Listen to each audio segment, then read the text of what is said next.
30 seconds and counting.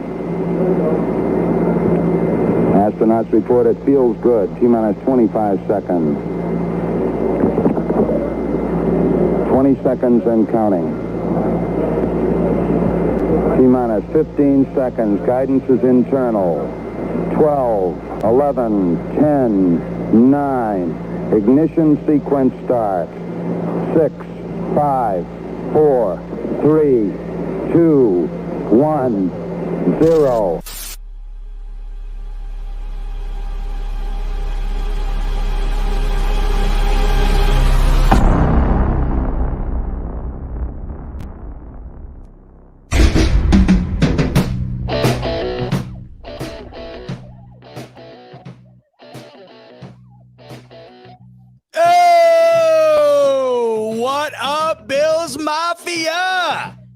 Let's get a strobe going here. Wait, no. There we go. What is going on, everybody? So good to be joining you here on the Smoke Break Live Wednesday night. It's been a minute since I've joined you live. I've been on my interview grind. I just checked, and I think the last time I joined you live was about a month or so ago. So this is I got to dust off the brakes here a little bit, but it's so good to be back here live with you. The reason, as I just mentioned, that I have not been live is because I've been doing a series of interviews, a bunch of different interviews with a variety of different guests. It's been all over the place, from players to behind the scenes production to a guy in John Steffenhagen, who I'll talk about in a minute, who has a mind-blowing story that I was really privileged to be able to tell the story of. But I want to start with my experience at the West Herr Media Day here, because I have not talked to you guys since I was there, and it was an absolute incredible experience. For everybody who watched all the interviews that I conducted with Clay Troya at the West Herr Media Day, thank you. It was an honor to have been a part of that, really. It was an incredible event. West Herr put on a media day where they hosted the players in which they have endorsing them. So it was a variety of different players, including Josh Allen, which was incredible, Dion Dawkins, Harrison Phillips, Devin Singletary, Levi Wallace. It was awesome. So I wanted to break down that day for you because it was an opportunity that I had to be around players in an environment that I don't think everybody gets to be in every day. So I wanted to share that experience with you. So the day itself was incredible. We show up, Clay and I, and for the most part, under the circumstances, it was a pretty small event. And the event was essentially for the representatives from the Bills for West Herr to do a bunch of commercial shoots and promotional content for West Herr, in which they'll use throughout the year. So we were invited to go and interview the players, but it was an entire day circulated around basically having a great time. So as we're setting up, all the players are getting prepared for their on-air time, whether it be a commercial or social media shoots. They brought in hairdressers and barbers to cut the dude's hair in-house. It was at UB in the field house. They brought in barbers to cut everybody's hair. So as I'm setting up my podcast gear with Clay, there's Josh Allen, there's Harrison Phillips, a stone's throw away in the barber chair with the apron on, getting their haircut.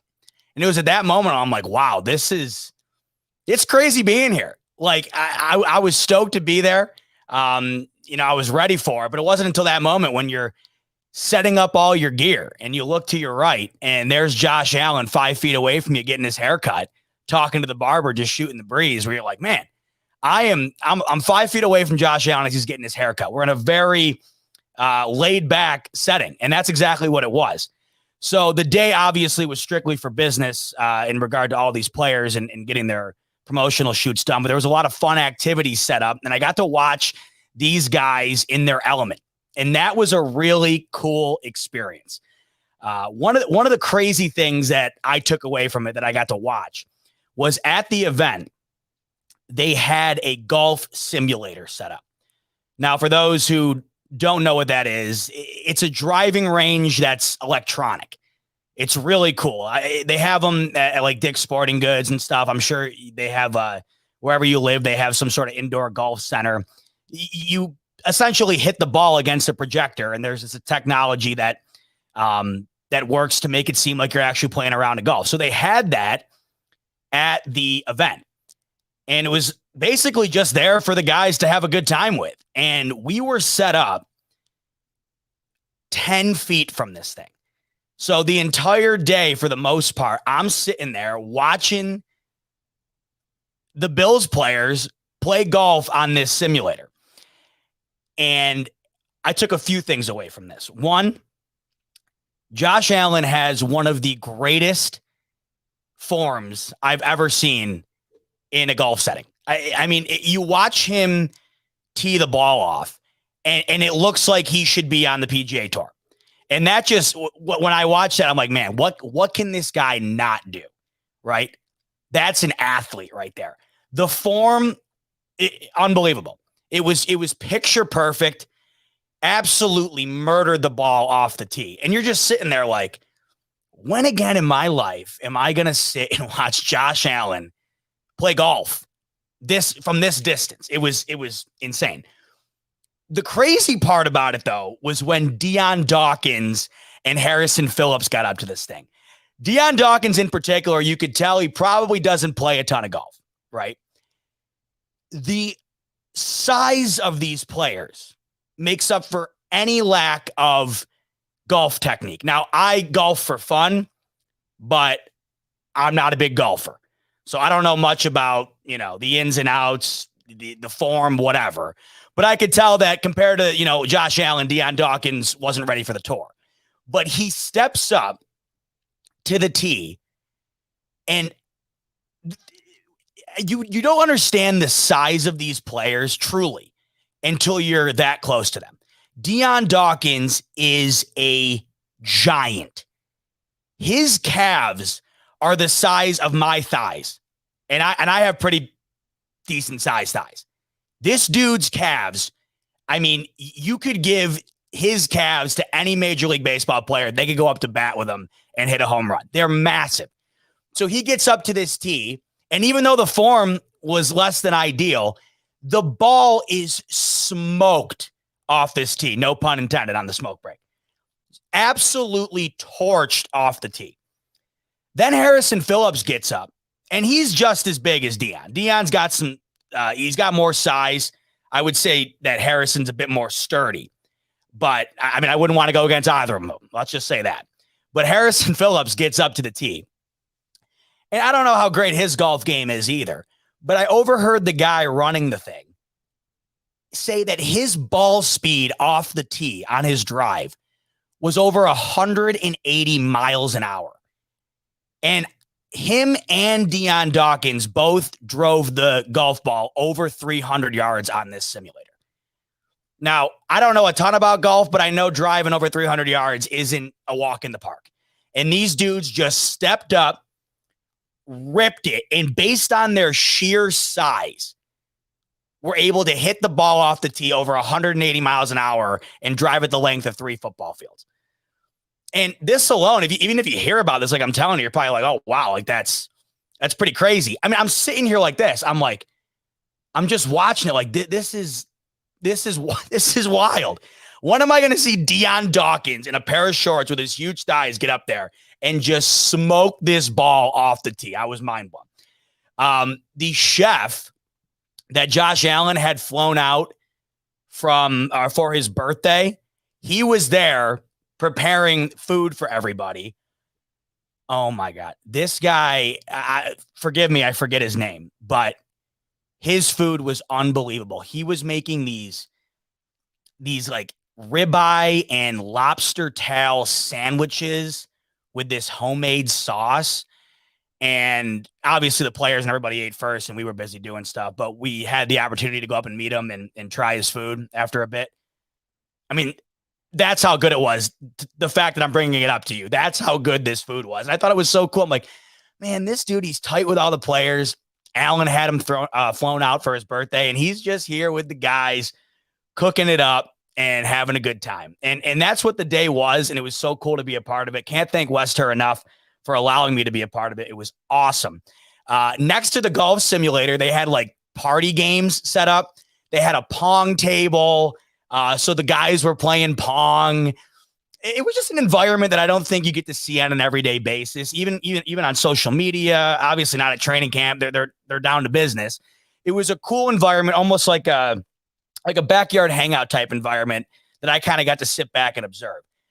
In addition to all the fun stuff they were doing, they obviously wanted to get a video of all the guys doing football stuff, right? They're football players. Makes sense. And I got to watch Josh Allen try and throw a football into a garbage can about, 50 yards out. And so he stood at midfield and I watched him in awe. It just looked so effortless, and it looks effortless on TV.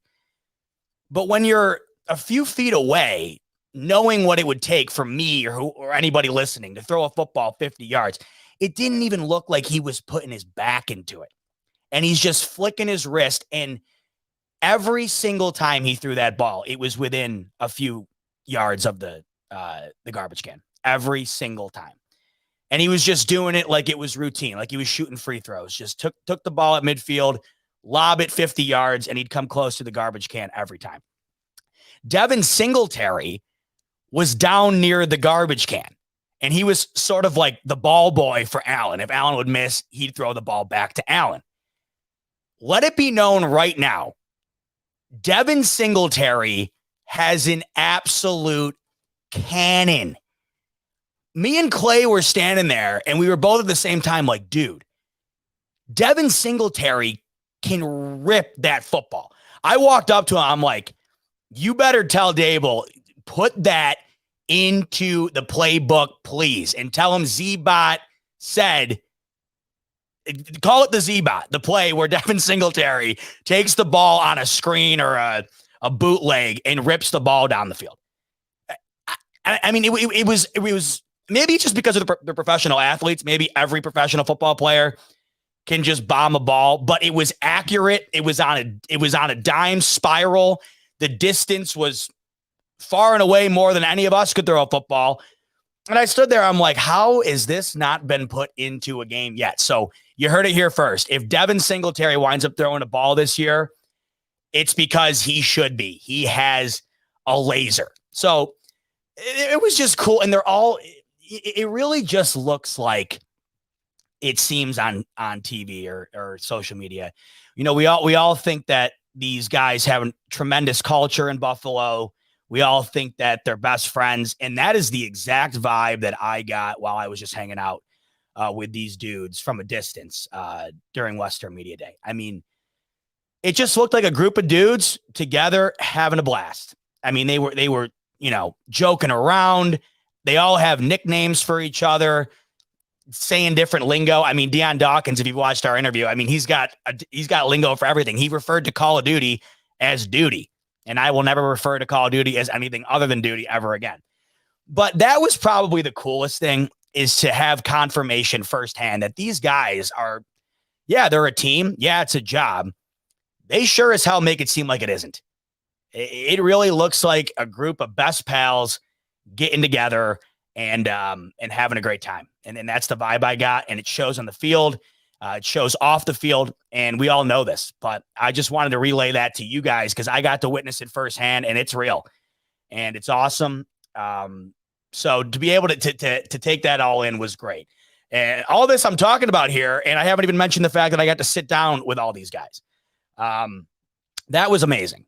Really getting to sit down and pick these guys' brains in an environment like that. It was stress-free. It wasn't like you're at, like a post-game conference or, anything super formal. It was very, kick back. Everybody's wearing shorts, T-shirts.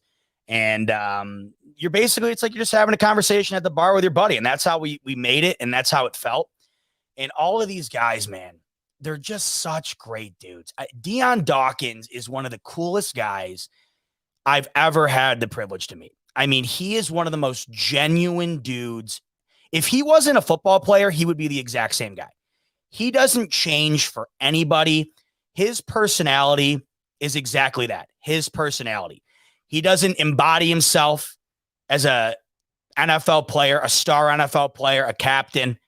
He doesn't come across like he's better than you. He doesn't come across like sitting down with me was a chore.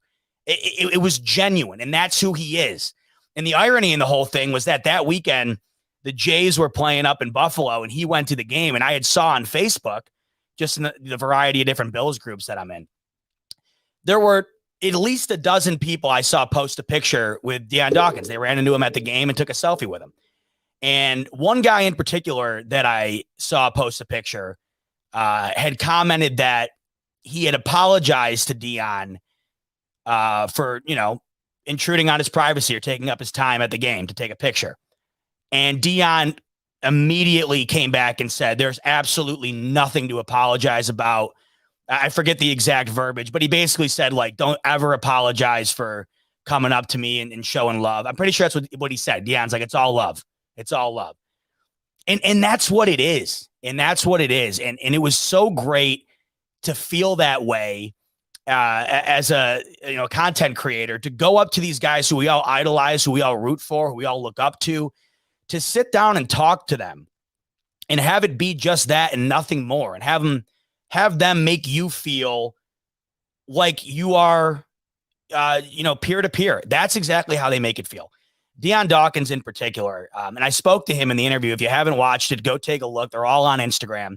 And I haven't mentioned that yet. If you haven't had a chance to see all these interviews, they are all on the Buffalo Fanatics Instagram. Go check them out if you haven't seen them yet.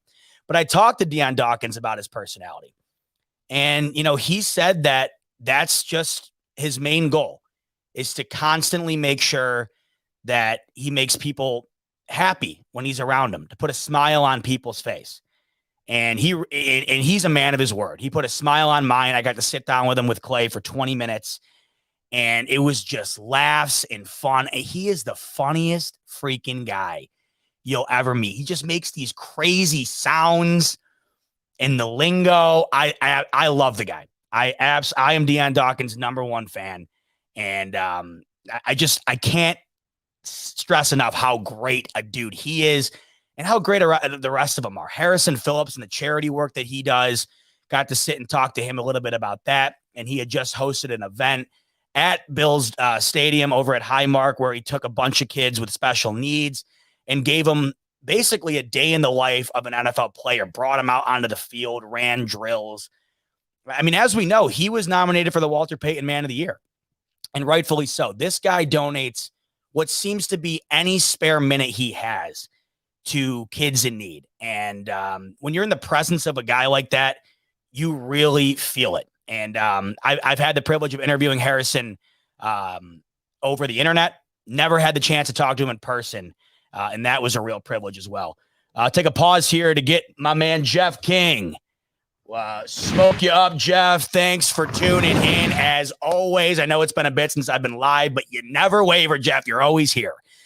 Jeff says, gotta love Josh. I was a doubter for 2 years, not lying, but his progression and drive, I'm a believer. Love the brotherly atmosphere the team portrays, and I truly think the D is going to step up big this year. Love your show, Smoke. Jeff, love you, man. Love your continued dedication to watching not only my show, but always supporting the Buffalo Fanatics. We talk about this a lot off air, and it's not just Jeff. It's all you guys who are regular viewers. We can't thank you enough.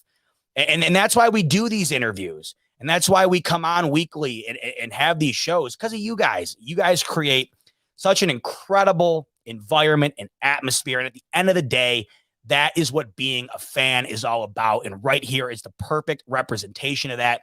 It doesn't get better than what's going on at Buffalo Fanatics, not only from our side creating the stuff, but more importantly, your side absorbing it and being fans of ours. We appreciate it more than you guys know. So Jeff, thank you so much as always. You're talking about Josh Allen here and the team atmosphere. It starts with Josh Allen. You know, when you're in the presence of Allen, and I don't want to say I was starstruck, because I don't know what starstruck. Maybe I was starstruck. Now that I'm thinking about it, I don't really know how I would define starstruck, because I don't know if I've ever really felt it, but maybe I did feel it now that I'm talking about it. When you're in the presence of Josh Allen, there's a feeling to it. There is 100% a feeling to it. And I don't know exactly how to describe that feeling, but you just feel like you're in the presence of an absolute legend. You know, it really does feel like you're in the presence of something much bigger than a presence you would be in any other circumstance. And it's not just because of his play on the field, but he just seems to command respect. And when he walks into a room, it just seems like he's the shining light. And I strictly do not think that's because of how great of a player he is. I think that's because of how great of a guy he is. And we'll dive into him and the contract in a little bit here. But Josh Allen, you feel that when you're around him. I watched him he was getting his haircut. I don't know if he had a relationship with the barber there. Sure as hell seemed like he did. Talking to him like you would talk to anybody. And he did that with everybody all day. There was kids that were either family members of people who worked for West Herr or whatever else. He was taking pictures with kids all day, making everybody feel special. And I just don't know if you find that in every athlete.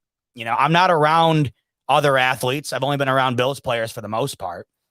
But there, like I mentioned a little bit earlier, you just don't feel like you're in the presence of anybody who thinks they're better than you. And I genuinely do not think that they think that. That's what makes them so great in the realm of Buffalo, because isn't that what Buffalo is? It's just, it's a loving city, hardworking.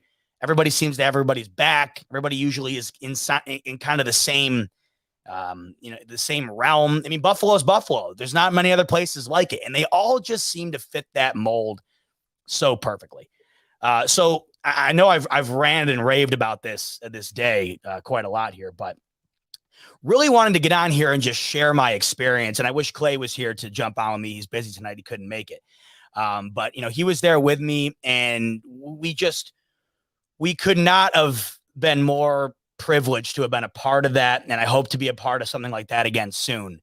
But, and I'm seeing in the comments here, gotta love Western New York, coming in from Young King, real people coming in from Y. Yes. And that's why I think I loved being there so much. It wasn't because, I get to interview the players. I get to meet the guys. It's because you get to realize firsthand that these guys come on, look at my background here. I'm live right now. I have a show that's dedicated to the Bills. Is anybody questioning our fanhood? All you guys tuned in. You're Bills fans. That's why you're watching me. You're not watching me. Just look at my ugly mug. You want to hear about the Bills. And it wasn't just that. It's just knowing that you're in the presence of such good dudes who are in a position where they potentially could go down a different way. They could let the stardom get to them, right? They could think that they're bigger than you and whatever. And we've seen that from, celebrities, of course, and athletes. I just don't think that exists in Buffalo, at least not now, at least, not in this current state of the franchise. But looking back, throughout my life as a fan, never really seemed to rear its head, that type of sentiment out of the locker room. But right now it's something special. Right now, the culture in Buffalo is something special. It's palpable. You can feel it. So thanks for letting me get up on my pedestal here and tell my story about my day at the West Herr Media Day. I hope you guys enjoyed the interviews as much as I did conducting them. The other ones I haven't touched on quite yet, and I'll get in. I'll delve into those a little bit. Levi Wallace was a very interesting interview for Clay and I, because Levi Wallace seems to be the poster child for being an underdog. He was at Alabama, didn't have a scholarship. And as he told us during our interview, and this is the great thing about getting to talk to these guys, you learn something every time. And I hope you guys learn stuff too as you watch. But I had no idea that Levi Wallace had a real tough time keeping his grades up at Alabama. And that was a real issue for him. And that was one of the main reasons why he wasn't able to get a scholarship sooner. And he was able to turn it all around, despite the fact that as all this was going on, his father was terminally ill. And you're sitting here talking to him, hearing this, a story that I have no comparison to in my life, and I don't know many who do. And he's sharing this with you, and it comes full circle to where all of that seems to paint him as the underdog. But as you talk to him and get into his mindset, and at the end of the day, that's all that matters. He doesn't think he's an underdog. And that's the approach that we took when talking to him, because it seems anytime someone gets a chance to sit down and talk to him for a lengthy period of time, that's the subject. What's it feel like to be the underdog? What's it feel like to have not had a scholarship right out of high school and have to work through such adversity in college to get to where you are today? What's it feel like to be undrafted? It's amazing to hear from the guy who had to go through all that tell you that he doesn't let that affect him at all. And the most incredible soundbite from that interview is, as we're talking to him about, why he doesn't think he's an underdog, he lists off all these. It's almost like he had it written down on his hand, all the reasons as to why he's not an underdog. I was one of, if not the, one of the best corners in the country. And that's the thing I think that we forget, right? Levi Wallace might not be Stephon Gilmore. He might not be Trey White. He's in the NFL. And what does that mean? He's one of the greatest football players on the planet. And I think that a lot of the time, if a player isn't number one on PFF's power rankings, we don't assume that they're a world-class football player. No, they are. And there should be no reason for them to think that they're not. And Levi Wallace wholeheartedly believes that he is not an underdog. And when you're talking to him and you hear this from him right out of his mouth firsthand, you start to believe it too. And the soundbite that popped out the most is he lists off all these reasons as to why he's not an underdog. And then he just goes, where's the underdog? As if to say, you can create your storylines all you want, underdog this, adversity that. The guy who is the centerpiece of all those storylines does not think that he's an underdog. So that was a really cool interview. Plus, I got to talk to him about being coached by Nick Saban and the similarities between him and Sean McDermott. And the one thing that I heard from, that conversation that, of course, will stick with me forever is he just said they're both winners. Now, when you're mentioned in the same breath as Nick Saban in regard to winning, you take that to your grave with you. And I asked him, what's the comparison you can give me between, McDermott and Saban? And that was that. They're winners. So music to our ears, Bills Mafia, as Levi Wallace, if he has one trait to compare to one of, if not the greatest college football coaches of all time, it's that our current coach and Sean McDermott is a winner when compared to Nick Saban in their similarities. So that was crazy. And then Devin Singletary, sitting down with him in his newly shaved body, he was popping out of his shirt. I don't know if he had a schmedium on or what was the deal, but he's been hitting those weights. As we know, we saw the social media picture. I got to talk to him a bit about that. And I guess, I didn't realize during COVID, working out was not easily come by like it used to be for players when we weren't in a pandemic. He flat out said he really wasn't able to work out much. So he took full advantage of this, this period of time here to really work on his body. And it's showing. It's showing. And Devin Singletary looks great. Got to get an inside scoop as to what he's been doing to get in shape like that. The cool thing that I took from talking with him is, speaking of the family atmosphere that I was referring to earlier with, watching the players and of course the Bills team in general. He said it's really like that within the running back locker room. And it's always been like that. He was saying it was like that with Shady and Frank Gore. And as we know, Frank Gore was really a mentor to Devin Singletary. Obviously the age difference and Singletary coming in as a rookie and having a legend in Frank Gore in the same locker room. He really admires Frank Gore and his time that he had spent with him. But now the locker room, with Zach Moss and Breda, these guys all get along great. And it's crazy because, you think about it, if you're in a job, right? And you're competing every day for, your spot at your job. Maybe it would be tough to have this brotherly love type relationship with those people you're competing with. That is not the mindset within the running back room, and I doubt it's the mindset amongst any room within the Bills culture. Obviously, everybody's fighting for their starting spot. Everybody is trying to earn and prove every day. But at the end of the day, they're all teammates and they're all brothers. And Devin Singletary really painted that picture for me in reference to the running back room. So really cool to hear about that. So that's kind of an encapsulation of my day at the West Herr Media Day. Such a privilege. I can't say that enough. I know I've said it a bunch, but it was awesome. And like I keep saying, if you haven't seen those interviews, go and check them out. And thank you if you already have watched. Such an awesome opportunity, and hoping to do it again real soon. Before we get into the other topics here today, I wanted to talk about my other interview that I just did recently, because I feel like it might have went under the radar a little bit, but I really want everybody to check it out, because if you're a football fan, and clearly you are, this story from John Steffenhagen, who I just had the privilege of interviewing in person just a couple weeks ago.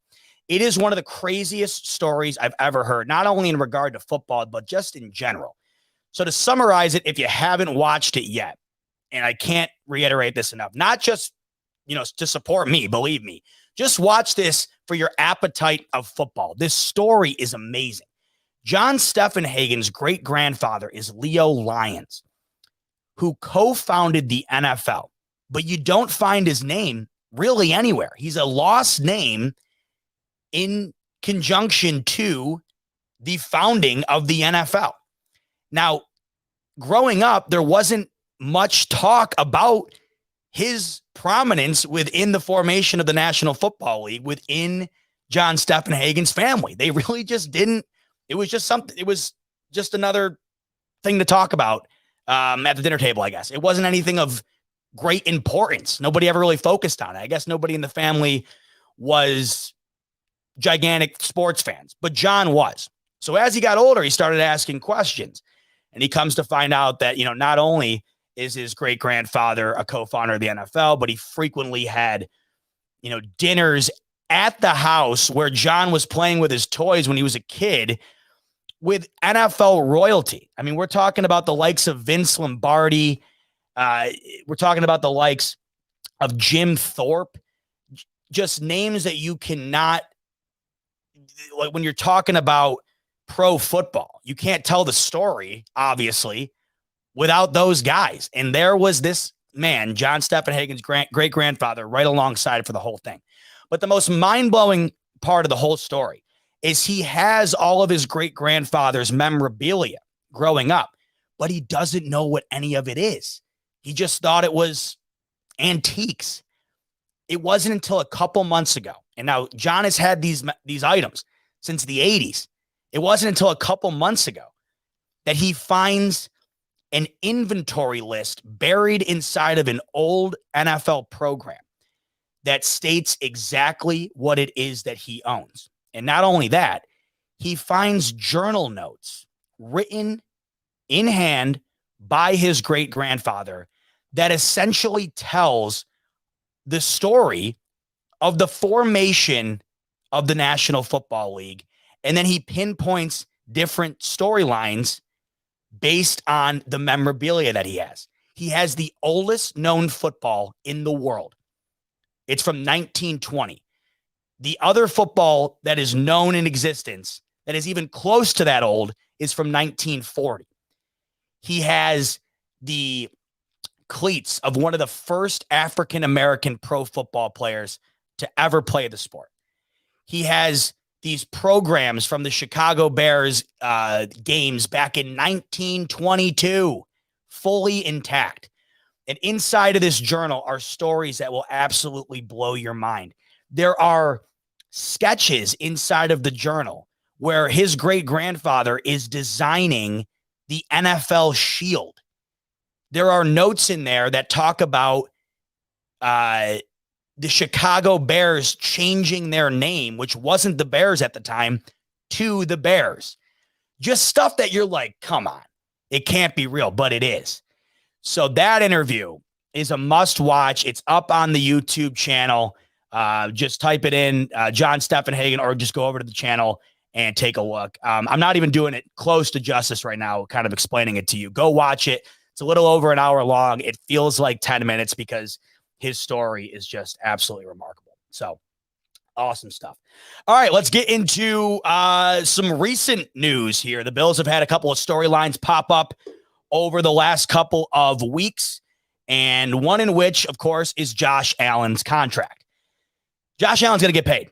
Obviously, we know this, and it's just a matter of when at this point. And I, for one, have to just say, it's exciting to have this conversation, isn't it? It's exciting to read about the potential of Josh Allen's contract, because never in my life have I had the ability to talk about any Bills player come close to a record-breaking contract, let alone a quarterback that we now know will be the future of the franchise. We have not had this, at least in my lifetime. For some of you older folks, you haven't had it since Jim Kelly.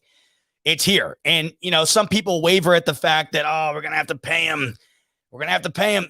I love it, right? Because to me, that says we got a guy worth paying. But now it just comes down to logistics. And here's kind of, you know, the fun stuff to talk about. Now, I'm not a numbers guy, really. You know, I'm not Greg from Cover One. Shout out him. He's the cap dude. What is it? Greg knows cap, right? He's got his memes and whatever. I'm not Greg, right? But I enjoy the casual conversation when it comes to talking about these contracts, mainly because I just think it's exciting that we're in this atmosphere with Josh Allen. And, you know, we see Patrick Mahomes sign that record-breaking deal a few years back. And just to know that we have a guy that's in that same conversation is extraordinary. And as you see, just the other day, I don't know, people have a love-hate relationship with Chris Sims. Chris Sims thinks Josh Allen's the second best quarterback in the NFL. And as we saw from the Pro Football Focus power rankings, forget the exact number, but Josh Allen, of course, was right up there near the top 5, of course, as well. So it's solidified at this point, right? Now it's just a matter of, okay, let's put pen to paper and make sure our guy sticks around. Now, the story that came out recently wasn't Josh Allen getting a contract. This is inevitable. We all know this, of course. It was the fact that it's being touted that he's going to sign a team-friendly deal. Now, I'm even guilty of this thought process where you hear team-friendly and you're like, oh, he's taking a hometown discount. No. Josh Allen, there's no coupons to scan at the grocery store to get a discount on a quarterback like Josh Allen, nor should there be. Look at it like this. If you're going to buy a new phone, the iPhone is going to cost well over $1,000. You could alternatively go to Walmart and buy a track phone for $50. They're both phones. They both make phone calls. They both send text messages. But we all know which one you want in your pocket, the iPhone. And you don't consider the fact that the track phone is $50. You don't consider the fact that it's $1,000 cheaper than the iPhone because you want nothing to do with it. It's not worth the money. Josh Allen is worth the money. And as we know, many of you, of course, I'm sure, I don't know anybody who doesn't own an Apple product. When's the last time you had a coupon for an Apple product? They don't exist. There's no coupon for an Apple product. There's no coupon for a Porsche. When you're paying for premium, you're going to be paying premium. You're not getting any discounts off the top. So when you hear team friendly, that doesn't mean Josh Allen's going to turn into a track phone for your financial needs. He's still the iPhone. But look at it as if you're buying the iPhone on a payment plan. I do this. I know many people do this. I get the new iPhone every year. I use my phone. I'm using it right now to shoot this. I use my phone religiously. I need the new one every year because I just do. I use it for work and I constantly use the upgrades that come out. So I want the newer thing. So I pay the monthly installments or whatever. So at the end of the year, you get the new one. Team friendly is kind of like the iPhone installment plan. you're still paying full shot for the iPhone, but it kind of seems like you're not. It kind of seems like you're getting a discount. You have more money in your pocket at the time of purchase than you would if you paid full shot right out of the gate, but you're still going to pay that amount over time. And this is what we saw with Patrick Mahomes. Now, Patrick Mahomes signed a 10-year, $500 million deal, right? That was team friendly. And now I know it's a head scratcher to say $500 million. How is that friendly for anybody but the guy putting that in the back of his pocket? Well, I found a very interesting tidbit earlier on Bleacher Report that really put this into perspective. This was written by Tyler Conway of Bleacher Report. And essentially the way the Chiefs structured Patrick Mahomes' contract, it's structured to allow the Chiefs to convert base salaries into bonuses. So yes, Patrick Mahomes is still being paid $500 million, but it's not like he's taking an overwhelming hit to the cap at this current moment in time when they're clearly in the Super Bowl window and will be until God knows when. But we're talking, 3 straight years of being right there. So you look at Mahomes and the way his contract was structured, it was able to free up $17 million this past season. Now, what did the Chiefs do with that $17 million? They went out and signed Orlando Brown Jr. and Joe Thuney, all while not taking a single dime out of Patrick Mahomes' pocket. So it all comes down to structuring. The finances are going to be paid to Josh Allen no matter what. When he says team friendly, that's essentially saying I'm willing to structure my contract over time to allow our team to continue to succeed the way it is. Because as we know, one of the biggest Achilles heel to a NFL team that is in a Super Bowl window is paying your quarterback top market money. There's less money to pay the rest of the team. And when there's less money to pay the rest of the team, the talent goes down. Then the win total goes down. Then all of a sudden, you're not a Super Bowl contender anymore. Josh Allen is very aware of the window the Bills are in right now. And he doesn't want to leave that window. I mean, of course, nobody wants to turn down generational money. But at the same time, when you are a competitor, an athlete, and also a guy like Josh Allen, who I think is just he's a different breed than other athletes. He has the mindset of, I want to win. Obviously, I want to be paid. I'm a human. And any human who tells you money doesn't matter, they're lying to you. I mean, give me a break. Nobody's doing anything without money. Money is money. Nobody realistically believes that money doesn't mean anything. But to some of these guys, and I'm wholeheartedly confident that to Josh Allen, winning means a great deal as well. Obviously, money's important. Winning is probably right up there. And if you can have both over a period of time, why wouldn't you? So to me, the interesting conversation piece in regard to Josh Allen's contract, it's not the dollar amount. It is the length in which the contract will be. The interesting thing here is Patrick Mahomes' deal. Yes, it is a $500 million over 10 years. Think about this. A decade from now, Patrick Mahomes' contract could look like an absolute steal. I mean, let's think about it this way. Say Trevor Lawrence comes out over the next few years and he winds up being one of the greatest we've ever seen right out of the gate, right? And then all of a sudden, Trevor Lawrence, he's signing with Jacksonville for $700 million, right? This stuff's going to happen. Trevor Lawrence is just a random example, but there's going to come players down the line that are going to be as good, if not better than Patrick Mahomes. And the market's already been set. So you have to beat it in order to keep your guy around. And we've seen that happen. It's just compounding. I mean, there was a point in time not too long ago where Kirk Cousins was the highest paid quarterback in the NFL. That's what you have to do now as an NFL franchise to keep your quarterback around, whether he's the top guy or just, towards the top, right? Kirk Cousins isn't the worst quarterback in the league. He's not Patrick Mahomes. But that's what you got to do, because if you find a guy who is sometimes just good enough, you got to keep him around, because even accomplishing that isn't easy. We've seen it firsthand with the Bills. I mean, realistically, you go through the roundabout of the quarterback carousel that was in Buffalo.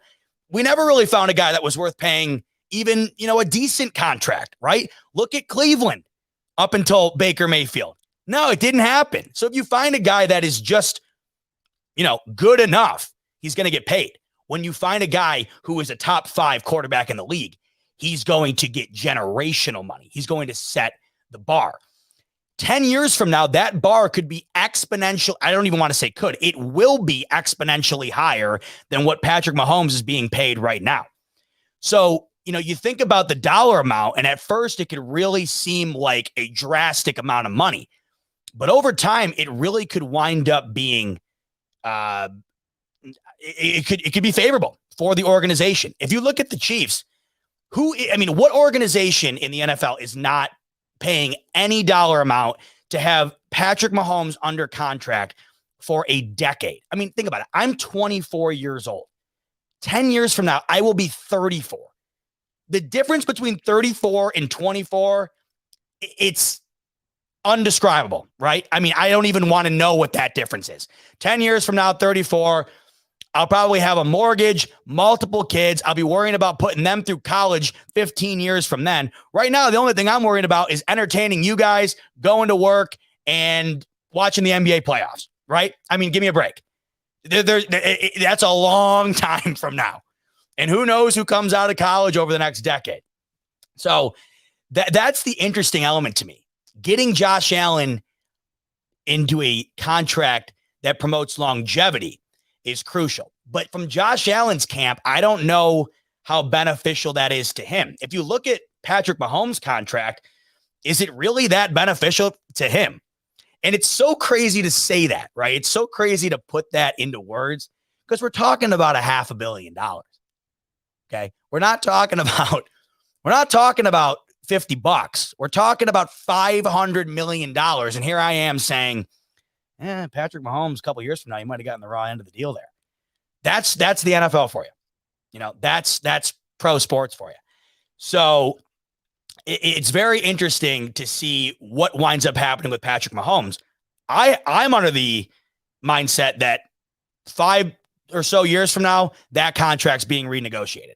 If Patrick Mahomes is still as good as he is today, 5 years from now, he's getting more than $500 million. That's just the way it goes. So I don't know if Josh Allen is going to want to, obviously he wants to stay in Buffalo. And if he doesn't sign a very long-term contract, it does not speak to the fact that he doesn't want to be in Buffalo. You just got to protect yourself financially, renegotiating, obviously. If you sign a 5-year deal, at the end of that 5-year period, you can start up talks again. There's so many different elements that go into it. But my eyes are set on the desire to get Allen under a contract that is for as long as absolutely possible. I don't foresee it being a 10-year deal like Mahomes, just because I don't know if Allen's representatives are going to want to take that. I don't really know if that is in his best interest, right? But for us Bills fans, we would love to see him be put under contract for as long as possible. Now, this isn't going to happen this year. I feel like, the more that contract talk gets brought up, the more people think that this is going to happen before the season starts. It's not. The Bills are cap strapped right now. There's no need to pay Josh Allen at this given moment. He's still under contract from his rookie deal. You don't need to back the Brinks truck up just yet. I think everybody wins in this situation, right? Josh Allen, I'm not paid yet. Still got more to prove.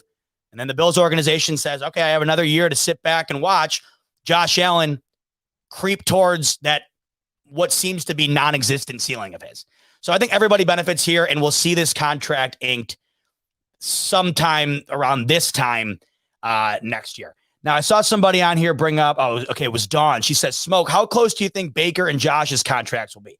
Now, this is something that gets brought up often when talking about Josh Allen's contract, and rightfully so, because we're talking about 2 other quarterbacks that were drafted in Josh Allen's draft class, and all have won playoff games. All have been towards the top of the league since they've been in regard to production. So there is a lot to go into these contracts outside of just what Josh Allen's going to get paid, because there are comparisons that are directly linked to each other. Lamar Jackson, Baker Mayfield, and Josh Allen, their success and their financial success will be linked together for the rest of their careers because of the draft class in which they were taken in. Now, Josh Allen will and should be paid more than all of those guys, right? But at the same time, like I had just talked about a couple minutes ago, when you have quarterbacks that you know you're not going to do better than, you're going to pay them. Cleveland's not bringing in anybody better than Baker Mayfield anytime soon. Did you see him do it the last 30 years prior to that? Nope. Baltimore's not bringing in a guy in Lamar Jackson, or not bringing in a guy in comparison to Lamar Jackson anytime soon. A guy who comes out and wins the MVP, essentially right out of school. Not happening, right? But it seems that when you're looking at those three, Josh Allen not only will make more money, he deserves to make more money. He is the best quarterback amongst the three. Now, with that said, I won't be shocked in the slightest if Allen's contract is awfully similar to the other two quarterbacks in mention here. That's just the market in the NFL these days. These guys have to get paid. If you want to keep them, you got to sign the check. Obviously, the Browns want to keep Baker Mayfield. They have been rebuilding essentially since the franchise was founded, and they are reared up for success. On paper right now, the Cleveland Browns have one of the best teams in the NFL. You think they want to start over at quarterback? No. And Baker Mayfield has done a fine job. Is he an MVP candidate? No. But he has been more than fine for the Cleveland Browns, and we've seen what he is capable of. And then, of course, Lamar Jackson. Yes, the playoffs are a concern amongst many. Finally got that win this year. Yes, pocket passing, right? I mean, there's all these different things brought up against Lamar Jackson. But at the end of the day, we're still talking about two quarterbacks in Baker Mayfield and Lamar Jackson, who are two of the better young quarterbacks in the NFL who are approaching the end of their rookie deal. So, yeah, with that said, I think Josh Allen will make more money than the other two, of course, rightfully so. But I won't be shocked when those contracts wind up coming out and they're more close together than many people might think they should be. And that's not because of, underpaying Allen or overpaying the other guys. That's just the world we're living in right now in the NFL.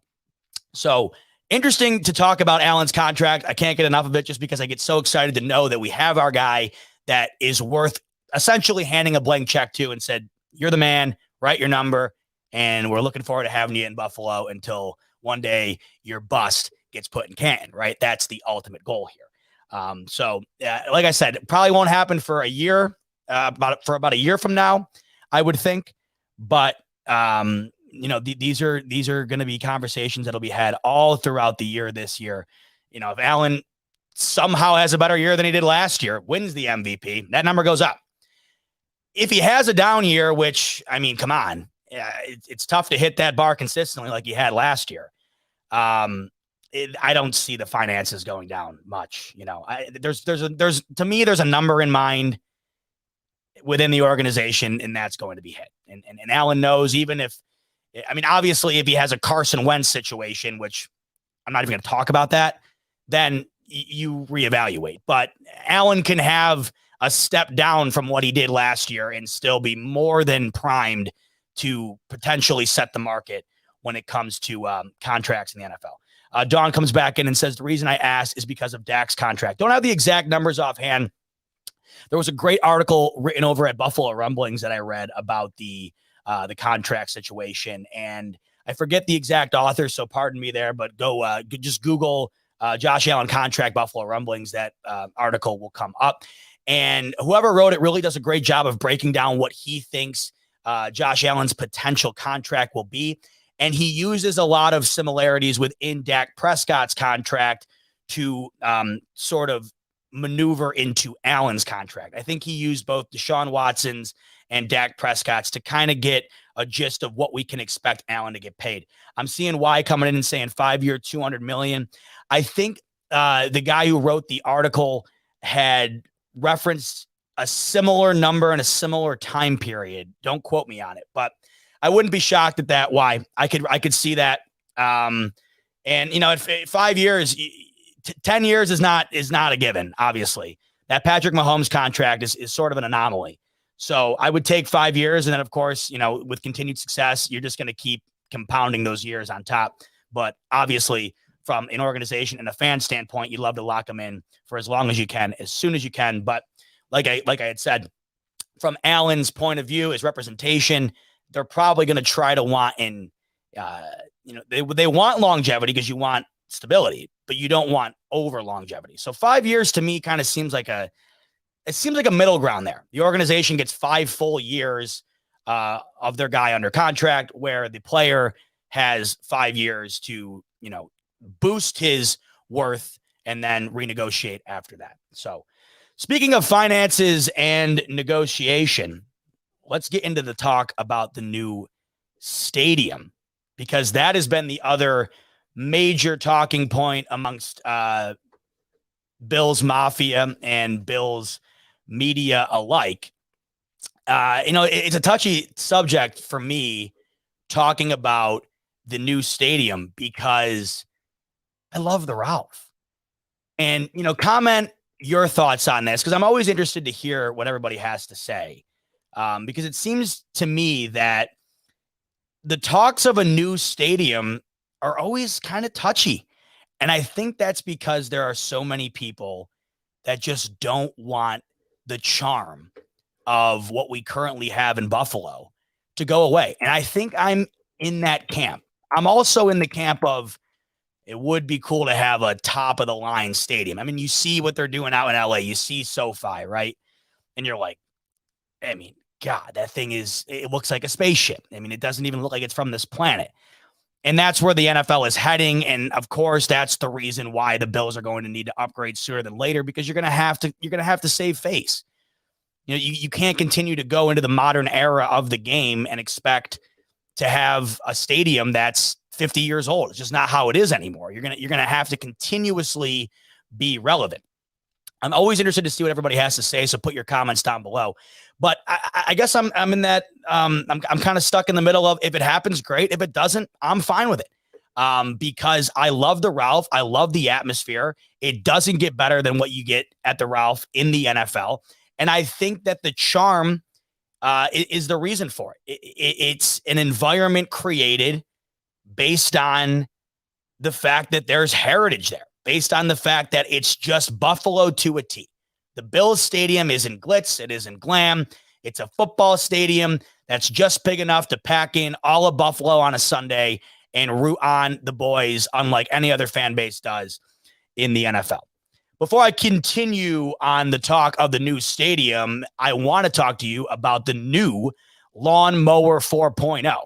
So think about it like this. The Lawnmower 3.0 was a new stadium. It was great. It was awesome, right? And then the guys over at Manscaped thought, yeah, this stadium's pretty cool, but what if it got cooler? And that's where the Lawnmower 4.0 comes in. And this thing is an absolute beast. And I'm not talking beast in regard to your lack of male grooming, because we can look beastly, as I kind of do right now, when you don't attend to it. But with the Lawnmower 4.0, the beast is only in the device and not all over your body. This thing has a new multi-function on-off switch, so you can take it wherever you'd like with a travel lock, so you can throw it in your bag, get on the plane, and you're off without having to worry about it.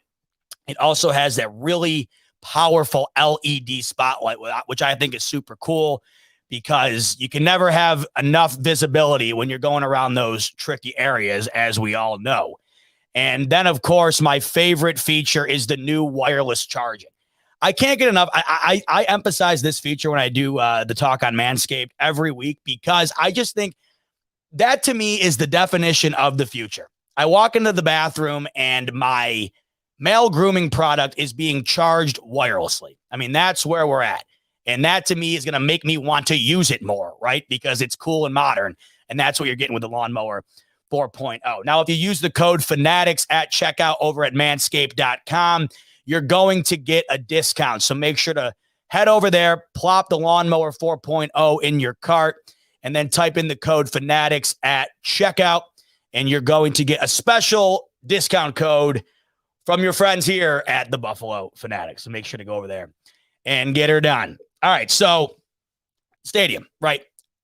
Like I said, I'm fine with it either way, but I'm also coming to the conclusion that it's inevitable, right? It's going to happen. You look around the league and all of these new stadiums that are popping up. To me, I don't look at that and say, oh man, the Ralph's outdated, because the Ralph, it's meant to be like that, isn't it? From the fan base perspective, you don't go to the Ralph to look at a 3,000-inch screen like you see in Jerry World. You don't go to the Ralph to walk around the concourse like you would maybe do at Yankee Stadium. I know when I go to the Yankees games, I go to a couple every year. I know when I go to the Yankees games, I spend the majority of the time walking around the concourse because they got like 5,000 different restaurants. I might watch like an inning. You know what I mean? You're not at the Bills game for that. Now, I understand out in LA, yeah, you know what? A lot of people who go to games at SoFi are probably going for the experience, right? I would venture to say that the fan base out in LA is not as dedicated to watching the game like the fan base is in Buffalo. So I can understand why that stuff matters in other markets. To me, I don't necessarily know if it matters in Buffalo, but in regard to aesthetic, it matters to the NFL, and it's going to happen, and I'm fine with it.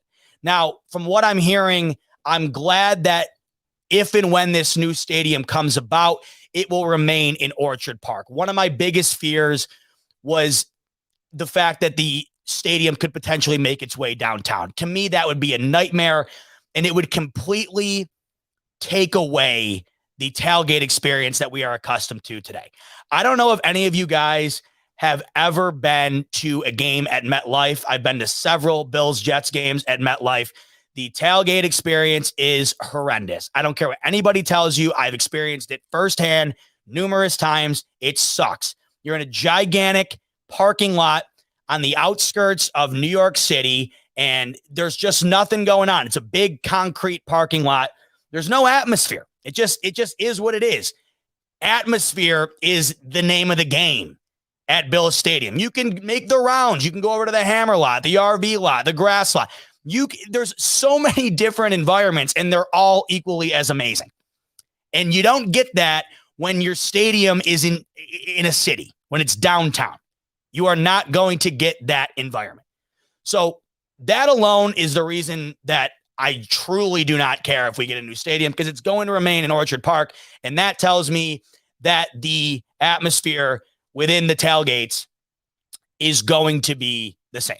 Not that I think it would change as far as the actions of our fan base at the game. I just think the environment and the atmosphere in general would just seem different. It wouldn't seem as Bills Mafia. Now, the other big question, of course, is dome or open air. We're hearing open air. To me, it's a weird conversation to have, because if you have a dome, it's much more lucrative for the city because you're able to bring in a lot more usage to the stadium, right? If you have a dome, you can host concerts, you can host different sporting events that require an indoor facility. When you have an open air concept, it's strictly based for outdoor events. Yes, you can still have concerts. I'm sure they probably will. I know they used to have concerts back in the day at the Ralph. Don't think they do anymore, at least not any concerts that I go to or know of, but I'm sure that would be a possibility. But of course, you can only do that during fair weather season. And as we know in Buffalo, when is that, right? I mean, we really have no idea. So a dome, I think, would be great for the city. It would be cool in the sense that domes in general, I think, are just really awesome in regard to architecture. I don't want a dome in Buffalo. A dome environment in Buffalo completely takes away it takes away Buffalo Bills football, for a lack of a better term. Buffalo Bills football would not be Buffalo Bills football in a dome. Just go back to the Colts Bills snow game. Iconic. And to this day, it will go down as one of the most legendary games in Bills history, because if the Bills lose that game, they might not make the playoffs that year. Actually, they wouldn't make the playoffs that year. People don't think about that when it comes down to the snow game. It was basically coming down to a coin toss. Nobody could move. There was 5 feet of snow on the field, and Bills win. And little do we know later down the year, that's going to wind up being the difference between getting into the playoffs and not getting into the playoffs. You don't have that iconic game in a dome. A dome it's just status quo. There's something about outdoor football that's different. I'm a huge concert goer. As you can see, I got my Dave Matthews shirt on. I go to 20, 30 Dave Matthews concerts a year. Don't judge me. I go indoor and outdoor. Love them both. And not to say I wouldn't love Bills games both indoor and outdoor. I would love them both equally.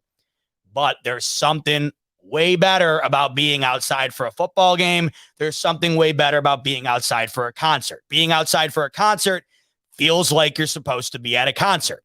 When you go see a concert at Madison Square Garden, yes, it's awesome, but you don't get as much of that concert vibe, right? You don't really get that feeling of, like, I don't know, something about live music and the outdoors just seem to go together beautifully. And I think the same about football. So my overall stance on it is I'm glad it's going to be open air, and I'm glad it's going to remain in Orchard Park. To me, those were the two things that I thought were the primary wants from my perspective, and it looks like that's going to happen. Now, I'm talking a lot about this new stadium, and I'm wondering if it's even worth it at this moment in time, because as of right now, the wheels really aren't in motion. Erie County Executive Mark Polenkars, I might have butchered his name. I'm sorry, Mark. But Mark came out and said there's been discussion, but there's been no reach of an agreement. And I understand that the Bills lease is up in 2023, and something has to be done there, potentially extend the lease or play somewhere else. I'll get to that in a second. Something has to be done. And they're talking about the fact that a new stadium could be built by 2025. But this news story really kind of popped up out of nowhere, didn't it? I mean, all of a sudden last week, it was just like, oh, okay, new stadium. And it almost was being talked about as if it was a certainty. And yes, of course, down the line, it's going to be a certainty. But how soon? I don't know if we know that quite yet. So I would say in the meantime, don't really get hung up on it. I think it's a cool thing to fantasize about and think about. But enjoy the main moral to the story here is enjoy the Ralph while it's the Ralph, because those are that's the environment that you're going to be telling your kids about, right? And that's what it is. I mean, I constantly go back to these pictures that my dad has from Rich Stadium, and I look at those pictures in awe because it was so different. You have the massive marble red advertisements all over the stadium, which I have it right here. Actually, look at this. I got it right here. Look at that. Right up top, top left of the screen. You got the Marlboro Red advertisement, right? And people are smoking cigs in the stadium, doing God knows what, storming the field and ripping down the goalpost. That era was done, but what does that generation do? That's the stories they tell. Our generation will have similar stories, not as intense perhaps in regard to ripping down darts in the stadium and taking down goalposts, but we'll have a fair share of stories, as you well know. I have my fair share of mine, believe me. Enjoy it while it's the Ralph, because it looks like, at some point or another, it's not going to be, and it's going to be a modernized version of what we're used to now. And I'm not saying it's going to be worse. It's going to be great no matter what, but it won't be the same. So enjoy it while you got it, because that's what I'm going to do. And I have no, when I walk into Highmark, as it's being touted now, when I walk in there, I don't ever think, oh God, man, this place is outdated. Now, I mean, that is the last thought that goes through my mind. And I'm pretty sure it's the last thought that goes into any actual diehard Bills fan's mind. The only person that's probably saying that is some out-of-town Pats fan who is obsessed with the outdoor mall that was built a few years ago outside of Gillette. Enjoy your Jersey Mike's or whatever the hell is outside of the of Gillette Stadium. I will enjoy the card tables and the Pinto Ron lot outside of my stadium. So there's that. The one tidbit, and I it's in the thumbnail. It took me an hour to get to it, but let's talk about this, because I got a little blowback for tweeting this out, but I'm sticking to my guns here. There is a rumor that, well, not really a rumor, it's a proposal, supposedly, that if the Bills cannot reach an agreement with the state and Erie County to renew the lease at Highmark, that they could potentially play their home games at Beaver Stadium in Happy Valley at Penn State. Now, as you can see here, I don't have a ton of Penn State memorabilia behind me, but that's an autographed Penn State helmet. Paul plus Lesney, so I represent both Penn State and the Bills, which you got to love.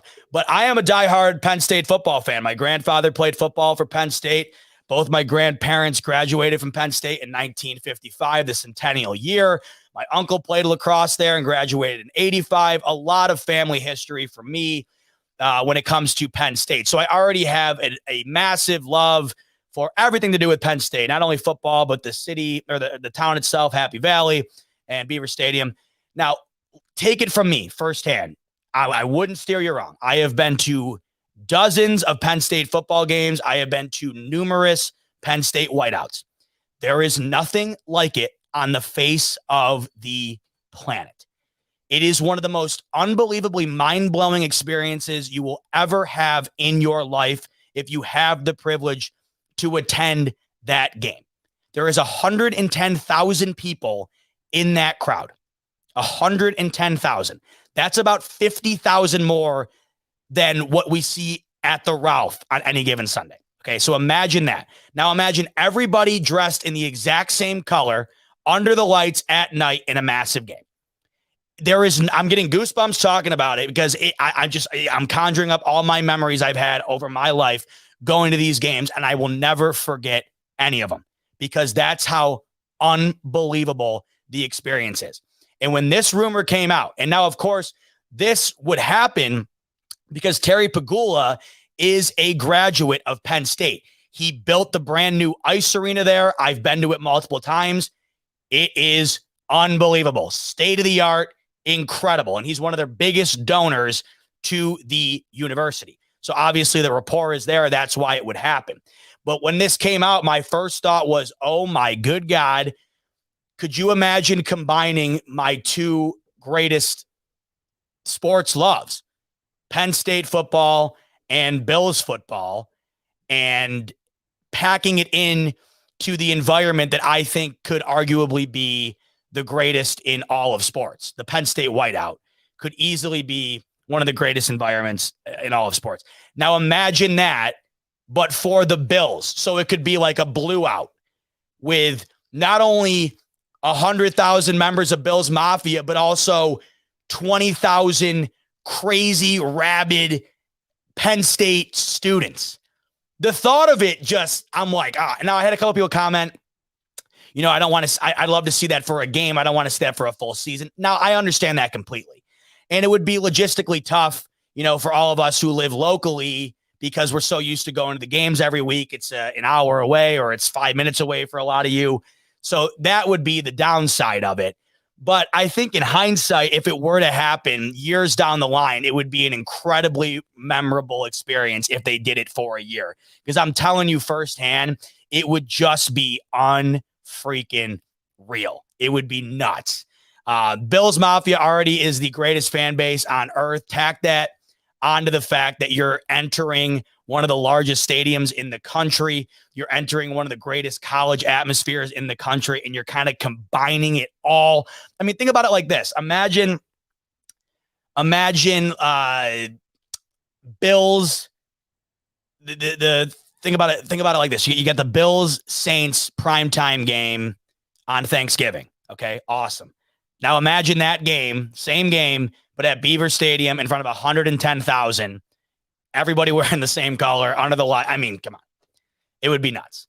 So, I don't know how likely that is to happen. I know the other option was potentially to play in Toronto. I understand it's closer. I don't want to go to Canada to watch the Bills play. I mean, that just seems like third world football to me. I don't want to go to Canada.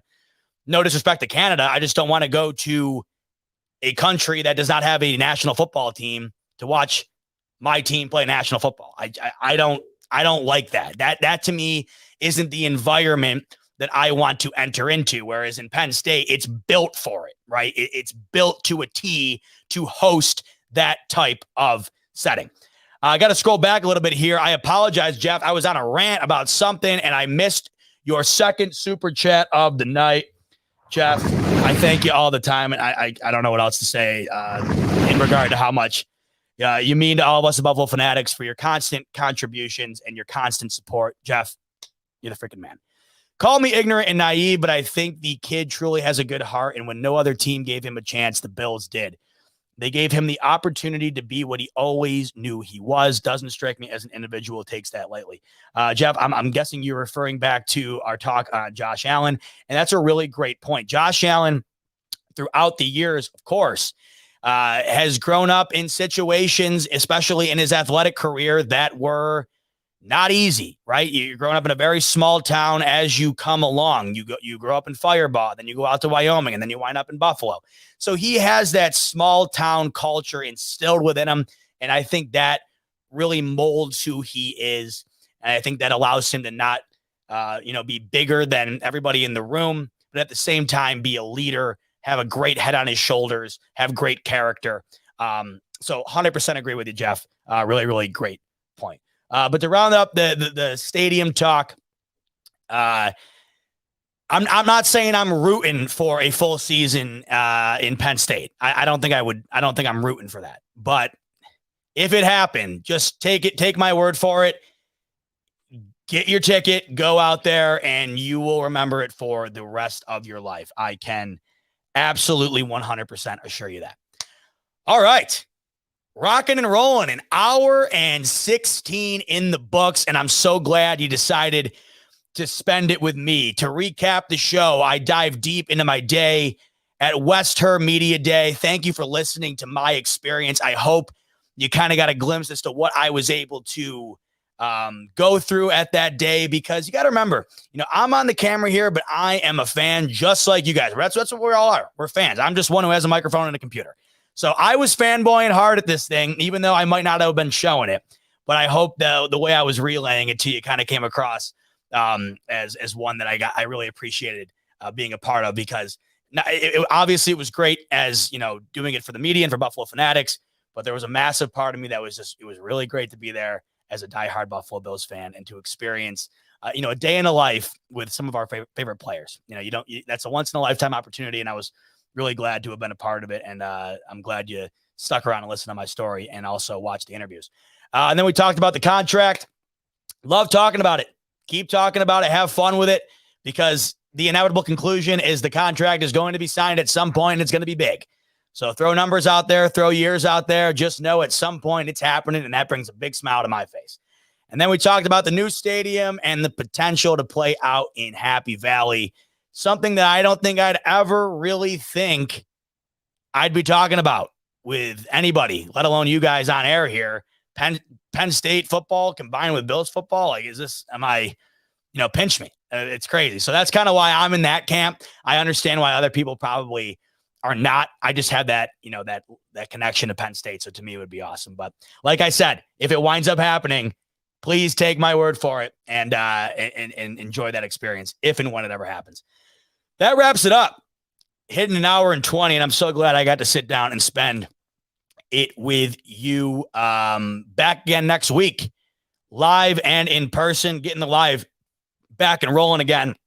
Not sure what my next interview will be. Hopefully soon. A lot of times they just kind of pop up. So hopefully we'll have more of those soon. I know everybody kind of all over the Fanatics, the sphere you want to call it, or the Fanatics world. There's always interviews and cool content. So make sure to check out everybody's stuff, not just mine. But I will have a brand new episode of The Smoke Break coming at you live, 8 p.m. next Wednesday. So make sure to turn in for that one as well. Special shout out at the end here to Jeff King again. I can't thank him enough. You guys are all in here seeing that Jeff constantly contributes to the show and is a very loyal viewer. And I just want to make sure I constantly reiterate that I am very appreciative of you, Jeff. And I also want to keep reiterating to you guys how appreciative I am of all of you. I haven't been on here live recently to be able to say this, but these interviews are so much fun for me to do, but the heart and soul of it is bringing the content to you guys. And I'm so privileged and honored to be able to do that. And I just want to thank you guys for constantly tuning in and supporting the Fanatics, because the boys here at Buffalo Fanatics have been absolutely grinding. It's the off season for the Bills, but the season never ends for Fanatics. And I hope you guys have been enjoying everything that has been coming your way. Speaking of coming your way, new smoke break next week, Wednesday, 8 p.m. I will see you then. Until then, stay safe. And as always, go Bills.